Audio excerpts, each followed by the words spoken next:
July మాసంలో వృశ్చిక రాశి జాతకులకు గోచార ఫలితము ఎలా ఉందో తెలుసుకుందాం. ముందుగా ఈ జూలై మాసంలో వృశ్చిక రాశిలో జన్మించినటువంటి వారికి ప్రధానమైనటువంటి గ్రహాలు చంద్రుణ్ణి మినహాయించి 8 గ్రహాలు ఏ స్థానాలలో సంచరిస్తున్నాయి, వాటి యొక్క ప్రభావము ఎలా ఉండబోతుంది అనేటువంటి విషయాన్ని మనం చూసినట్టయితే, సూర్యుడు అష్టమ నవమ స్థానాలలో సంచరిస్తున్నాడు, ప్రతికూలంగా ఉన్నాడు. కుజుడు దశమ స్థానంలో ప్రతికూలంగా సంచరిస్తున్నాడు. బుధుడు 9వ స్థానంలో అనుకూలంగా ఉన్నాడు. గురువు అష్టమ స్థానంలో ప్రతికూలంగా ఉన్నాడు. శుక్రుడు 26వ తారీఖు వరకు సప్తమ స్థానంలో ప్రతికూలంగా ఉన్నాడు. చివరిలో అష్టమ స్థానంలోకి ప్రవేశిస్తున్నాడు, అనుకూలంగా ఉన్నాడు.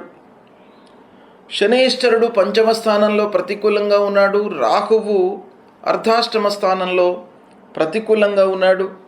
కేతువు దశమ స్థానంలో ప్రతికూలంగా ఉన్నాడు. ఈ విధంగా ఎక్కువ గ్రహాలు ప్రతికూలమైనటువంటి స్థానాలలో సంచరిస్తున్నాయి. కనుక ఈ మాసంలో వృశ్చిక రాశిలో జన్మించినటువంటి వారికి ప్రతికూలత ఎక్కువగా గోచరిస్తుంది. కనుక కొన్ని విషయాలలో అనుకూలమైనటువంటి ఫలితాలు ఉన్నప్పటికీ చాలా జాగ్రత్తగా నిర్ణయాలు తీసుకోవడం అవసరము.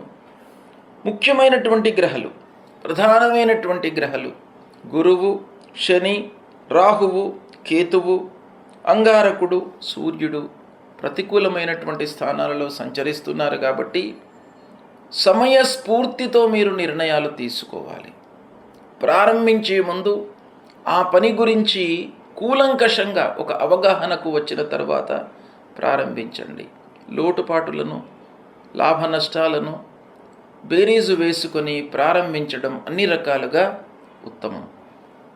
అయితే గత మాసంతో పోల్చితే కొంత అనుకూలంగా ఉన్నప్పటికీ కొంత నిర్ణయాలు మట్టుకు జాగ్రత్తగా తీసుకోవాలి.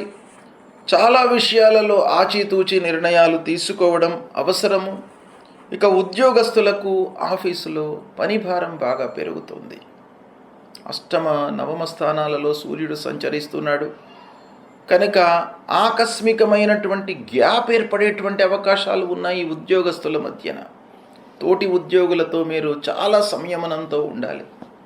అనవసరమైనటువంటి మాటలకు ఆస్కారం లేకుండా మీకు ఎంతవరకు అవసరమో అంతవరకే మాట్లాడండి తోటి ఉద్యోగులతో. అనవసరమైనటువంటి పనులకు ఆస్కారం లేకుండా మీకు అలాట్ చేసినటువంటి పనులపై మీరు మనస్సు నిలపండి. తద్వారా ఏమవుతుంది, నష్టాన్ని కొంతవరకు అధిగమించడానికి అవకాశాలు ఉంటాయి. బ్యాడ్ నేమ్ రాకుండా ఉంటుంది. ఆఫీసులో మీరు చేసేటువంటి పనితనానికి గుర్తింపు లభించే అవకాశము ఉంటుంది.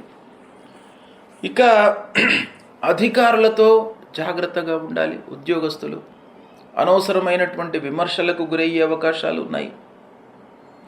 ఆదరణ కరువవుతుంది. అంటే మీ మాటకు సపోర్ట్ అనేటువంటిది తక్కువగా లభిస్తుంది ఈ సమయం లోపల. కాబట్టి చాలా జాగ్రత్తగా మీరు మాట్లాడాలి. ఇక మనస్తాపానికి, భయానికి, ఆందోళనకు గురి అయ్యేటువంటి అవకాశాలు ఉంటాయి. కాబట్టి కొంత జాగ్రత్తగా నిర్ణయాలు తీసుకోండి. అయితే ఓవరాల్గా మీకు పూర్వం ఉన్నటువంటి మాట పలుకుబడి, మంచితనానికి కొంత గుర్తింపు మట్టుకు లభిస్తుంది. తద్వారా కొన్ని పనులు నెరవేరుతాయి. ప్రారంభించినటువంటి పనులలో ఆటంకాలను బాగా ఎదుర్కొంటారు. కనుక ఆటంకాలు వస్తాయి, మధ్యన పని ఆగిపోతుంది అనేటువంటి ఒక నిర్ణయానికి వచ్చి మీరు ఆ పని లోపల 200% ఎఫర్ట్స్ పెట్టి ప్రారంభించినట్టయితే కొంతవరకు మీరు రెక్టిఫై చేసుకునేటువంటి అవకాశాలు ఉంటాయి. కుటుంబంలో అందరి సహాయ సహకారాలు లభిస్తాయి. ప్రారంభంలో ఆత్మీయులతో, జ్ఞాతులతో ఇబ్బందులు తలెత్తుతాయి.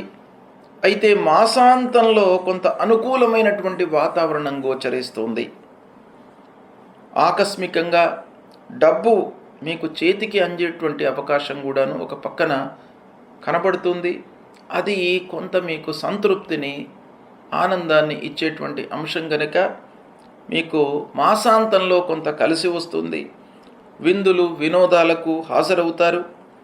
అయితే వీటి మూలకంగా ఖర్చులు మట్టుకు పెరుగుతాయి. కొంత నియంత్రణ అవసరము. మిత్రుల కలయిక మూలకంగా, బంధువర్గం యొక్క సహాయ సహకారాల మూలకంగా కొన్ని పనులు నెరవేరుతాయి. వృత్తిలో కాంపిటీటర్స్తో మీరు ఇబ్బందులను ఎదుర్కొనేటువంటి అవకాశాలు ఉన్నాయి. మీరు చేసేటువంటి పని లోపల కాంపిటీటర్స్ను ఎదుర్కోవలసినటువంటి స్థితి ఏర్పడుతుంది. కాబట్టి కొంత మీరు చేస్తున్నటువంటి పని లోపల నైపుణ్యాన్ని మీరు ప్రదర్శించాలి. కాంపిటీటర్స్ను ఎదుర్కోవాలి అనంటే ఎన్నో రకాల మనము స్టెప్స్ తీసుకోవాల్సి వస్తుంది. నైపుణ్యానికి ప్రాధాన్యత ఇవ్వాలి, నాణ్యతకు ప్రాధాన్యత ఇవ్వాలి.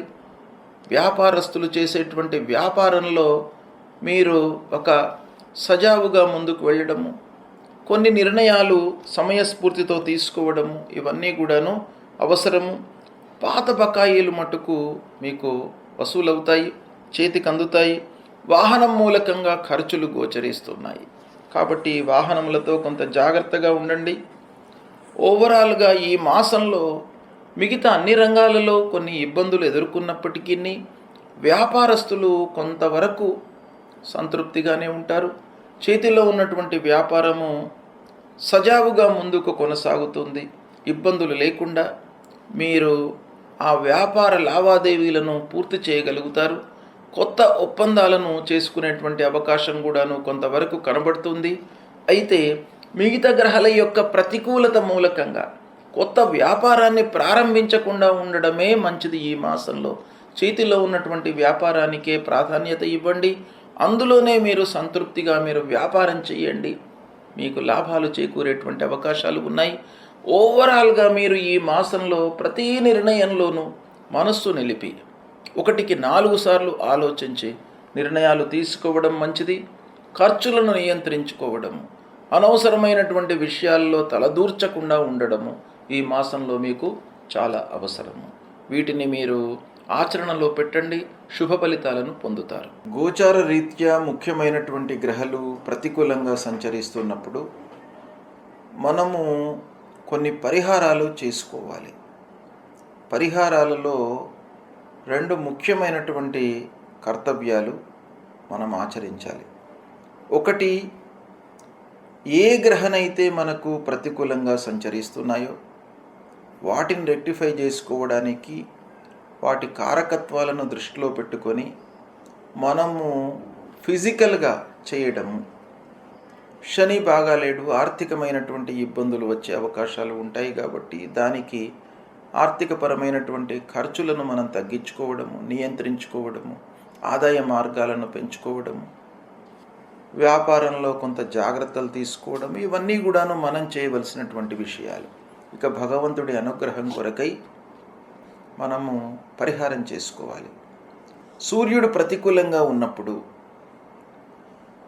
సూర్య నమస్కారాలు చేయాలి. ప్రతినిత్యం కూడాను ఉదయం లేచిన తర్వాత స్నానం ఆచరించి కొద్దిగా బయటకు వచ్చి సూర్యుణ్ణి నమస్కారం చేసుకోవాలి. నమస్కార ప్రియో భానుహు అన్నారు. కాబట్టి కేవలము సూర్యుడికి నమస్కారం చేయడం మూలకంగానే మీకు సూర్యుడు అనుగ్రహిస్తాడు, ఆరోగ్యాన్ని ఇస్తాడు, మీ లోపల శక్తిని ఇస్తాడు. కాబట్టి ప్రతినిత్యం కూడాను సూర్య నమస్కారాలు చేస్తే మీకు అన్ని రకాలుగా ఆరోగ్య సమస్యలు లేకుండా మిమ్మల్ని ఆ సూర్యనారాయణుడు కాపాడుతాడు. అంతేకాకుండా సూర్యుడికి సంబంధించినటువంటి మూలమంత్రాన్ని చదువుకోండి. జపా కుసుమ సంకాశం కాశ్యపేయం మహద్యుతిం తమోరిం సర్వపాపఘ్నం ప్రణతోస్మి దివాకరం. ఈ మూలమంత్రాన్ని ప్రతినిత్యం చదువుకోండి. ఆదిత్య హృదయం వినండి. ఆదిత్య హృదయం వినడం మూలకంగా మీ లోపల స్థైర్యము, ధైర్యము వృద్ధి అవుతుంది. కాబట్టి పనిని మీరు చేసేటువంటి సమయం లోపల ధైర్యం అనేటువంటిది చాలా ముఖ్యం. ఈ పనిని నేను సాధించగలుగుతాను తప్పకుండా అనేటువంటి ఒక మనస్తత్వాన్ని మీకు ఆ సూర్యనారాయణుడు ఇస్తాడు. కాబట్టి ఆదిత్య హృదయం ప్రతినిత్యం కూడాను చదువుకోండి లేదా వినండి.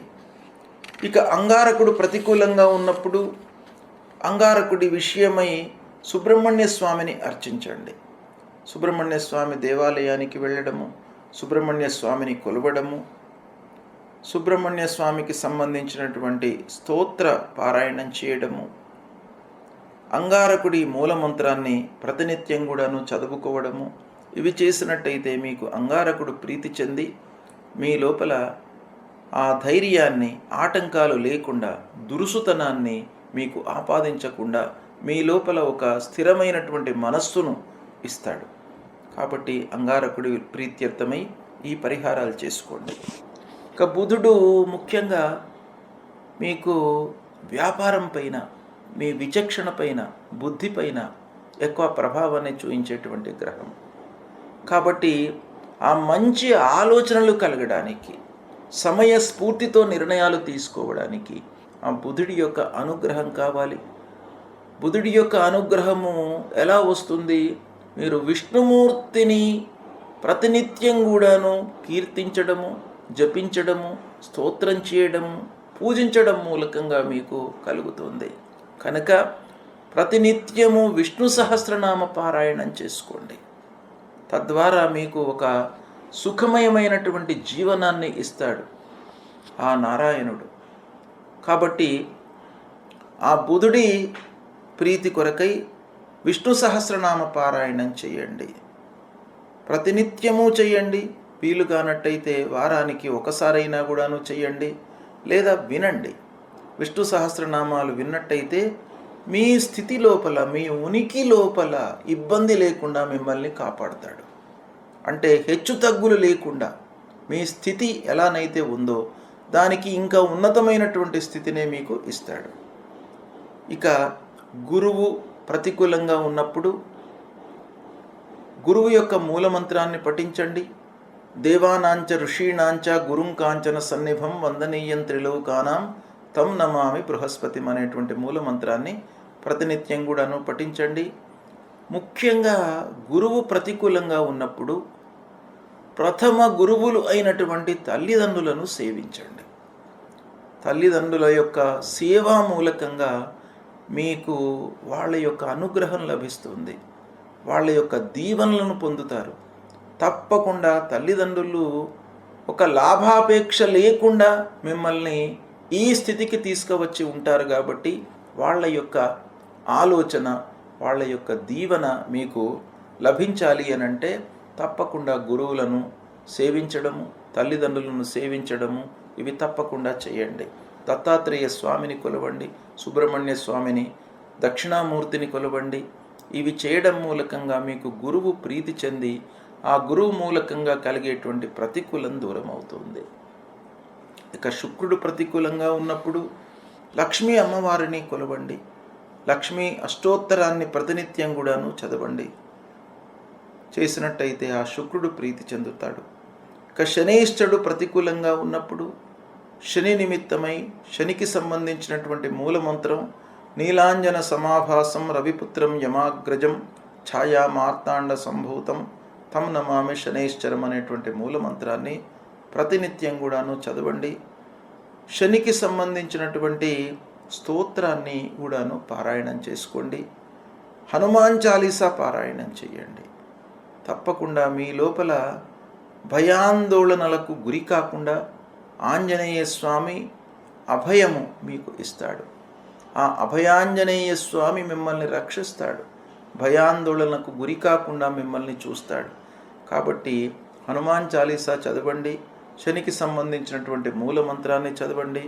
శనికి సంబంధించినటువంటి దానాలు చేసుకోండి. ఇక రాహు ప్రతికూలంగా ఉన్నప్పుడు అమ్మవారిని కొలవండి.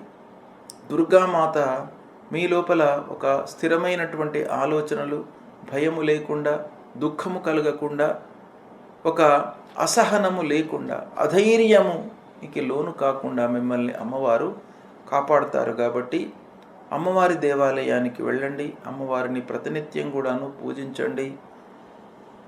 రాహువుకు సంబంధించినటువంటి మూలమంత్రాన్ని ప్రతినిత్యము పఠించండి. ఇక కేతువు ప్రతికూలంగా ఉన్నప్పుడు గణపతిని స్మరించండి. గణపతి దేవాలయానికి వెళ్ళండి. ఆ విఘ్నేశ్వరుణ్ణి కొలిచినట్టయితే ఆటంకాలు లేకుండా మీరు ప్రారంభించినటువంటి పనులను సమయం లోపల పూర్తి చేసేటువంటి ఒక మనస్తత్వాన్ని, పరిస్థితిని క్రియేట్ చేస్తాడు. కాబట్టి కేతు ప్రతికూలంగా ఉన్నప్పుడు విఘ్నేశ్వరుణ్ణి పూజించండి. ఈ విధంగా గ్రహాలు ప్రతికూలంగా ఉన్నప్పుడు భగవంతుణ్ణి స్మరించడం, భగవంతుణ్ణి కీర్తించడం, ఆయా గ్రహాలకు చెప్పబడినటువంటి స్తోత్రాలను పారాయణం చేయడము చేసినట్టయితే ఆ భగవంతుడి యొక్క అనుగ్రహం మీకు లభిస్తుంది. ప్రతికూలత అనేటువంటిది నిర్వీర్యమవుతుంది. తప్పకుండా ఆ భగవంతుడు మిమ్మల్ని గ్రహాలు ఏ విధంగా ఉన్నప్పటికీ, ఏ స్థానంలో సంచరిస్తున్నప్పటికీ భగవంతుణ్ణి కీర్తించడము, స్తోత్రించడము, జపాలు, పారాయణాల మూలకంగా మిమ్మల్ని తప్పకుండా భగవంతుడు కరుణిస్తాడు, అనుగ్రహిస్తాడు, మంచి ఆలోచనలను మీకు ఇస్తాడు. కాబట్టి ఆ భగవంతుణ్ణి తప్పకుండా మీరు స్మరించండి, కీర్తించండి, శుభ ఫలితాలను పొందుతారు. ఈ జూలై మాసంలో ముఖ్యమైనటువంటి పండుగలను వివరిస్తాను. ఏ ఏ రోజులలో ముఖ్యమైనటువంటి పండుగలు వస్తున్నాయి, వాటిని ఆచరించడం మూలకంగా మనకు ఎలాంటి ఫలితాలు కలుగుతాయి, ఋషులు దర్శించి మనకు పండుగలను నిర్ణయించారు. మన ఉన్నతి కొరకు, మనము సుఖమయమైనటువంటి జీవితాన్ని గడపడానికి పండుగలు నిర్దేశించడం జరిగింది. కాబట్టి ఈ పండుగలను ఆచరించి సుఖమయమైనటువంటి ఫలితాలను పొందాలి. అయితే ఈ నెలలో, ఈ జూలై మాసంలో 6వ తారీఖు 6 జూలై 2025 ఆదివారం ఏకాదశి. ఈ రోజున ఉదయం 5:47 పునర్వసు కార్తీ ప్రవేశమైంది. కార్తులు ముఖ్యంగా వ్యవసాయదారులకు చాలా ముఖ్యమైనటువంటిగా భావిస్తారు. కార్తులను దృష్టిలో పెట్టుకొని వ్యవసాయ పనులు చేస్తారు, సత్ఫలితాలను పొందుతారు. చాలా ఏళ్ల నుంచి కూడాను కార్తులు అనేటువంటివి వ్యవసాయదారులకు వర్షము, పంటలు, వాళ్ళు చేసేటువంటి కర్తవ్యాలు ఇవన్నీ కూడాను కార్తులను దృష్టిలో పెట్టుకొని వాళ్ళు చేస్తుంటారు. గనక పునర్వసు కార్తీ 6వ తారీఖు ఉదయం పూట ప్రవేశించింది. అదే రోజున సర్వేషాం దేవశయన తొలి ఏకాదశి. సర్వేషాం అంటే మనకు 3 మతాలు ఆచారంలో ఉన్నాయి, సాంప్రదాయాలు ఆచారంలో ఉన్నాయి, అందరూ కూడాను పాటిస్తున్నారు. స్మార్త సాంప్రదాయము,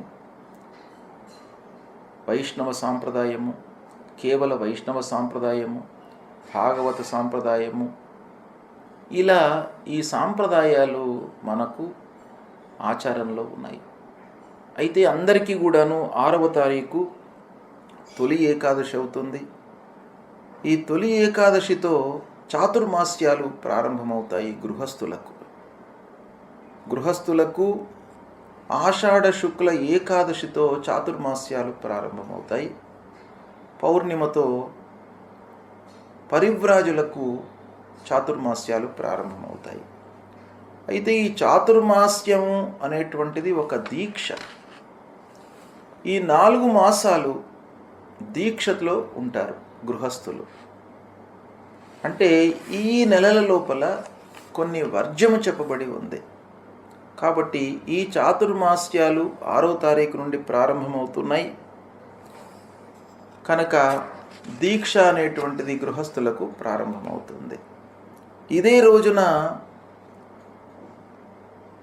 పండరీపూర్లో ఉన్నటువంటి పాండురంగుణ్ణి దర్శించడానికై భక్తులు వెళుతూ ఉంటారు ఏకాదశి రోజున. అది కూడాను ఈ రోజునే ప్రారంభమవుతుంది. ఇక దాని తర్వాత 10వ తారీఖు నాడు ఆషాఢ పూర్ణిమ. ఇది గురు పూర్ణిమ. గురువు మనకు త్రిమూర్తి స్వరూపుడు. జ్ఞానము, బుద్ధి, ప్రజ్ఞ అన్నిటినీ కూడాను మనకు ఇచ్చినటువంటి వ్యక్తి గురువు. మోక్షాన్ని పొందడానికి కూడాను మనకు ఒక మూల మంత్రాన్ని ప్రసాదించినటువంటి గురువు. ఆ గురువును ఉద్దేశించి గురు పూజ చేయడానికై ప్రత్యేకంగా ఒక రోజు నిర్ణయం చేశారు మన ఋషులు. అదే ఆషాఢ పూర్ణిమ. ఆషాఢ పూర్ణిమ రోజున ప్రతి వాళ్ళు కూడాను వాళ్ళ యొక్క గురువును పూజించాలి.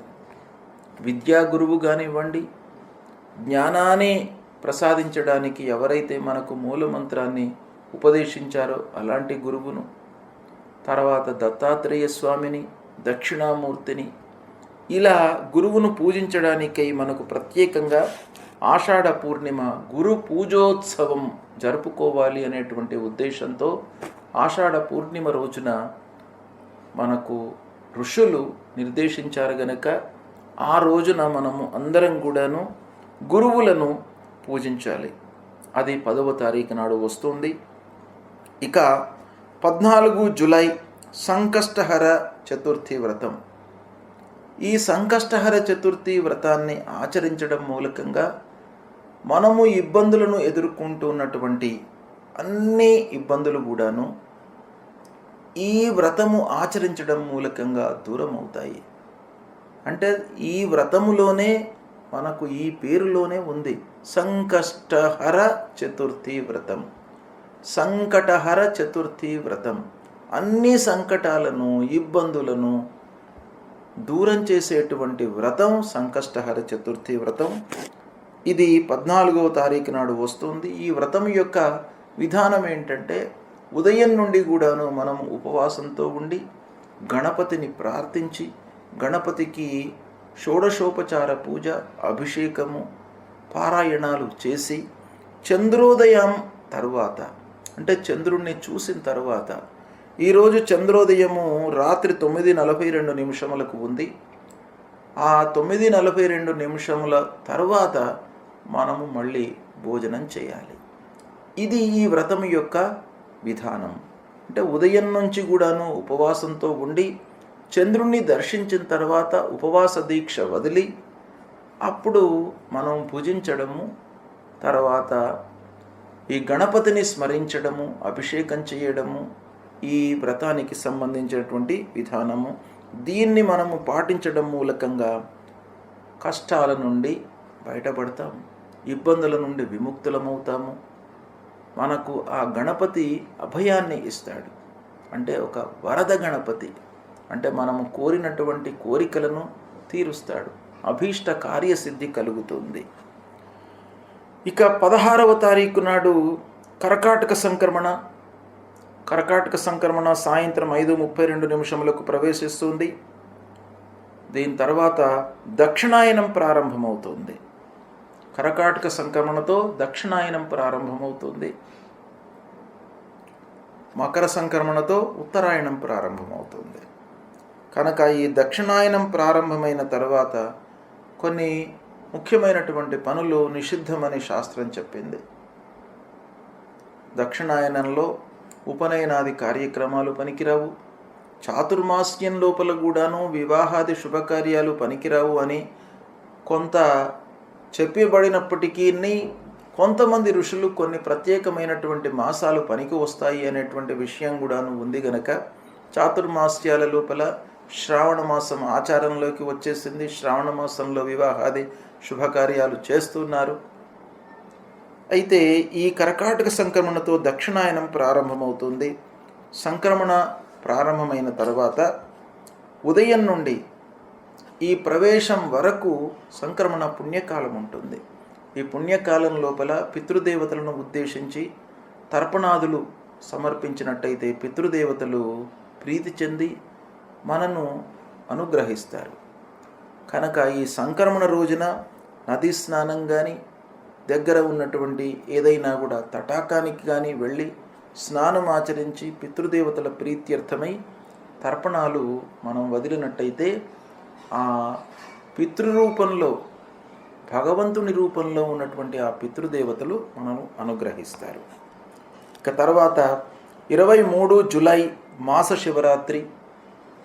ప్రతి మాసం లోపల కూడాను అమావాస్య ముందు వచ్చేటువంటి చతుర్దశి, ప్రదోష నిషేధ కాలంలో ఉన్నటువంటి ఆ చతుర్దశి మనం మాస శివరాత్రి అంటాము. మాస శివరాత్రి చాలా శివునికి అత్యంత ప్రీతికరమైనటువంటి రోజు. కాబట్టి ఆ మాస శివరాత్రి రోజున శివుణ్ణి అర్చించి అభిషేకం చేసి సాయంకాలం వరకు ఉపవాసము ఉండి సాయంకాలము మళ్ళీ ప్రదోషకాలం లోపల ఆ శివుణ్ణి అర్చించి భోజనం చేసినట్టయితే ఆ శివుని యొక్క అనుగ్రహం కలుగుతుంది, అపమృత్యు దోషము దూరమవుతుంది, ఆయురారోగ్య ఐశ్వర్యాలు వృద్ధి అవుతాయి అని మనకు శాస్త్రం చెప్తోంది. తర్వాత 24వ తారీఖు నాడు అమావాస్య, దర్శ అమావాస్య, ఆషాఢ అమావాస్య. ఈ అమావాస్యను చుక్కల అమావాస్య అని కూడా అంటారు. ఈ అమావాస్య ప్రతి అమావాస్య రోజున దర్శ అమావాస్య పితృదేవతల ప్రీత్యర్థమై తర్పణాలు వదిలినట్టయితే పితృదేవతలు ప్రీతి నొందుతారు. షణ్ణవతి శ్రాద్ధాల లోపల ఇవన్నీ కూడాను చెప్పబడి ఉన్నాయి. కాబట్టి ఇవన్నీ కూడాను మానవాళి అభివృద్ధి పథంలో ఉండాలి, ఒక సక్రమమైనటువంటి మార్గంలో ఉండాలి అనేటువంటి ఉద్దేశంతో ఋషులు దర్శించి మనకు కల్పించినటువంటి పండుగలు. వీటిని మనం ఆచరించడం మూలకంగా సత్ఫలితాలను పొందుతారు. ఇక 25 జూలై నుండి శ్రావణ మాసం ప్రారంభమవుతుంది. శ్రావణ మాసంలో శివనక్త వ్రతారంభము, శివుడి ప్రీత్యర్థమై నక్త వ్రతారంభము అంటే ఒక పూట భోంచేయడం, పగలంతా కూడాను ఉపవాసంతో ఉండి శివుణ్ణి అర్చించి సాయంకాలం భోంచేయడము. శివనక్త వ్రతారంభము శ్రావణ మాసం ప్రతిపదతో ప్రారంభమవుతుంది. అది 25 జూలై నుంచి ప్రారంభమవుతుంది. ఇక దాని తర్వాత 28 జూలై రోజున నాగుల చవితి, 29 జూలై నాగ పంచమి. ఇవి ఈ జూలై మాసంలో వస్తూ ఉన్నటువంటి ముఖ్యమైనటువంటి పండుగలు. వీటిని ఆచరించండి.